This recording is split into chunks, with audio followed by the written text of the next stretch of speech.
And it's just basketball. At the end of the day, it's just basketball. Like and subscribe. Like and subscribe. Like and subscribe on the way in the door, my people. I hope you all are having a truly fantastic day. We are going to get right on into this. So this super clown on ESPN unloaded a whole truck full of cap and glazing for this modern NBA, basically saying that he believes that the LeBron James, Steph Curry fake rivalry is the greatest in the history of the NBA. Without further ado, let's check out this clip. Where do you stand? Is the rivalry between Steph and LeBron one of the greatest in the NBA or the greatest in the NBA? I disagree with you. I think when I hear the word rivalry, I hear the word dislike. And I see two players that have a genuine like for each other, certainly off the court and on the court here. But I'm going to go all the way back, certainly those Magic, Bird teams, those Lakers, Celtics teams. I'm even going to throw out Knicks, Bulls, Ewing, Jordan here. Those are the teams that dislike each other here. And I just don't see that. Even with LeBron in Cleveland, now with the Lakers here, I don't see that dislike on the court here. Remember, out of all the games that they played on Christmas, this is only the second that's been competitive in those games here. So for me, it's no. It's going back to the 80s with that Celtics Lakers, and certainly, as I said, kind of that Knicks Bulls rivalry that we saw. That's interesting, Marks. I don't know if I had thought about dislike as an equation in this. I think, wow, I don't want to be prisoner of the moment and biased to what we've witnessed, but I often go back to that 3-1 series, and that, like, the iconic nature of that, to me, swings the argument in David's favor. Okay, before the super clown starts, let's deal with clown number one, saying that the whole 3-1 comeback somehow solidifies this as a rivalry. What does a 3-1 comeback have to do at all with being an intense rivalry? Again, this is why it is pointless to have conversations with people who cap for LeBron James and people who cap for the modern NBA. It's complete pointless because some of them are willfully misleading, and then others are just not smart enough to even understand that you are not staying on topic. No one asked about the 3-1 comeback. We are asking about, was the rivalry between LeBron James and Steph Curry? Well, first of all, I'm asking, was it even real? That's what I said in my last video. It wasn't even a real thing. But on top of that, this guy coming up, Dave somebody, is claiming that it was the best in NBA history.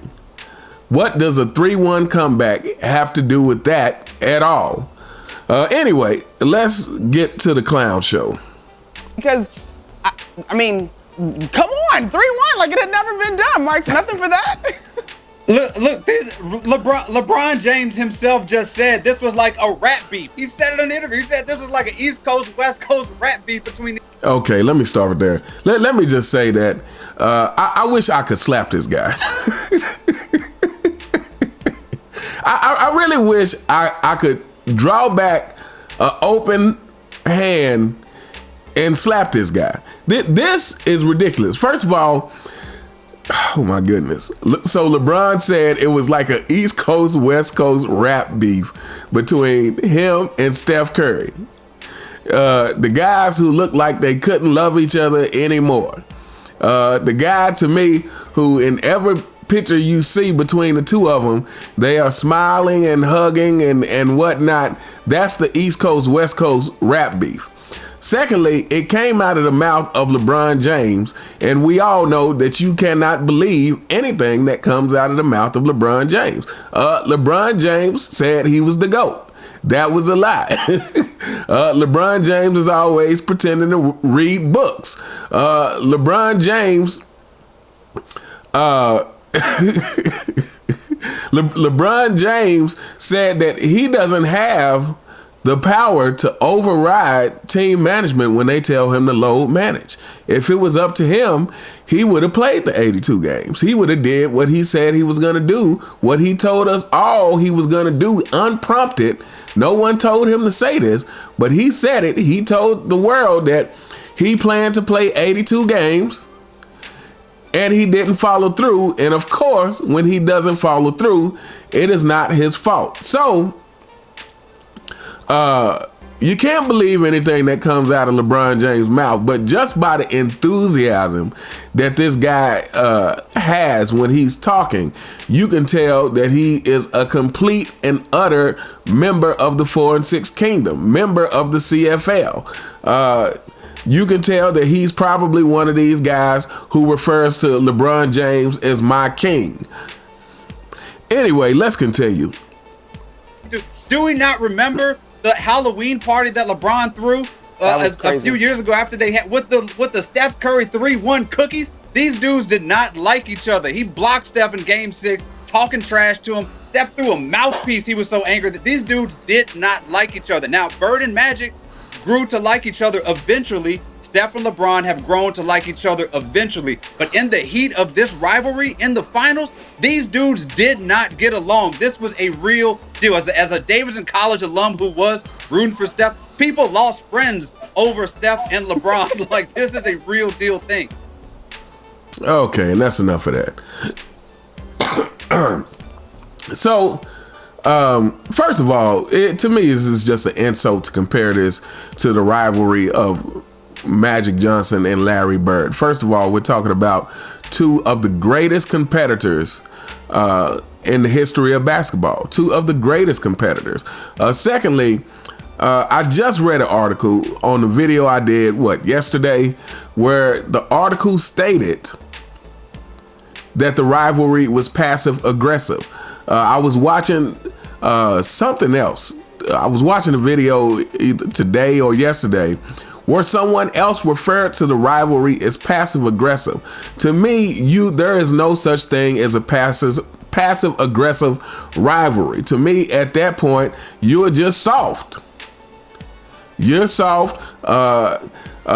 You don't have enough manhood to stand on and say what you mean and mean what you say. So you're doing this whole passive aggressive thing, which is LeBron James' MO. This is what he does. This is how he deals with all situations, is through a passive aggressive way. So first of all, LeBron James is incapable of having a rivalry if you're passive aggressive like that. That is not a rivalry. What made the rivalries back in the day is that there was direct confrontation with each other. And it didn't even have to be through words. It could be just solely through your action and play on the court. You could tell that the animosity was directed towards a player. You can tell that there was a let me show you who I am vibe from these players. You can tell that there was a need to say that you dominated the other superstars in the league. This wasn't just about proving you were a good basketball player or trying to prove that you were the GOAT or trying to prove that you were on Mount Rushmore. This was literally about trying to prove to another individual who is deemed a superstar the same way that you are, that they are not on your level. This is not what took place between LeBron James and Steph Curry. First of all, they both have had super teams. And absolutely, yes, LeBron James started it. But again, just because one player started, you still have to decide what you want your career to look like. And Steph Curry was complicit. I saw the interview where he said that he took the trip with, I think, Draymond to help convince Durant to come to the Warriors. So Steph Curry is complicit in this. So they both had super teams. And like I said, and so the other thing I really wanted to say about this particular video. So you heard the first guy answering the question. I think his name was Bobby Marks or something. And he disagreed. He said this is not the greatest rivalry in the history of the game. And he gave his reasons. He said basically saying there's no animosity there and yada, yada, yada. But my point is this. Just a few days ago, JJ Ridiculous came out saying it's the media's fault. That's the reason why fans aren't interested in the game, because mainstream media keeps telling everyone that the products suck. And to me, first of all, we all know that was a lie. The mainstream media has been lying to us in the opposite direction, telling us that this product is the greatest product since the history of the game. They've been telling us the bigger, stronger, faster thing non-stop. This is the LeBron James era, the era of lies. But on top of that, even though there have been more people coming out lately expressing their true feelings of being a bit more critical of the duck than would normally be, it is never without having someone else sitting right beside them who is willing to overcap for LeBron and overcap for this era. It never happens without someone there to do the opposite. For whatever criticism that anybody says about the state of the NBA, for whatever criticism anybody may say about LeBron, there is somebody sitting right next to him on the panel who is ready, willing, and able to cap as much as they can possibly muster up for the false king. So again, to me, just right here is an example of that, where the guy says, hey, I don't think this is the greatest rivalry, and this is the reason, no animosity, blah, blah, blah. And we see this super duper clown come on right after him, jumping with joy, busting at the seams to cap for this modern NBA. LeBron James said this was like an East Coast, West Coast rap beef. That might be the most ridiculous thing I've ever heard. When I really like just watching this guy, you would want to smack him. You would. You would want to slap this guy. And hopefully that might be the medicine he needs to wake him up out of this delusion, just like the rest of you fanboys. But anyway, let me know what you guys think in the comments. Do you agree with the LeBron James super capper that this was not only a great rivalry, but it was the greatest rivalry in the history of the game, and it is comparable to the East Coast, West Coast rap beef. Let me know what you guys think in the comments. You all have a truly fantastic day, and I'll see you next time. All right.